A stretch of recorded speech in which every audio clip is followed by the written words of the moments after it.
जोजिला दर्रे के पास भारी बर्फबारी के बीच 3 गाड़ियां फंस गईं, जिसकी खबर पाकर रोड कंस्ट्रक्शन कंपनी यानी कि आरसीसी की रेस्क्यू टीम मौके पर पहुंची और भारी मशक्कत के बाद सभी लोगों को सुरक्षित निकाल लिया। जोजिला दर्रे के आसपास सड़क पर कई फीट बर्फ जमा है, जिसे हटाने का काम अब भी लगातार जारी है।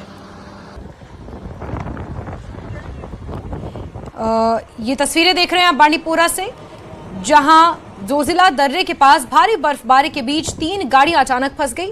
और इसकी सूचना फिर रोड कंस्ट्रक्शन कंपनी को दी गई और कड़ी मशक्कत के बाद बर्फ को रास्ते से हटाया गया और किसी तरह सुरक्षित इन गाड़ियों को निकाला गया। जोजिला दर्रे के आसपास सड़क पर कई फीट की बर्फ जमा है, जिसे हटाने का काम लगातार जारी है और लोगों को एहतियात बरतने के लिए बार बार कहा जा रहा है।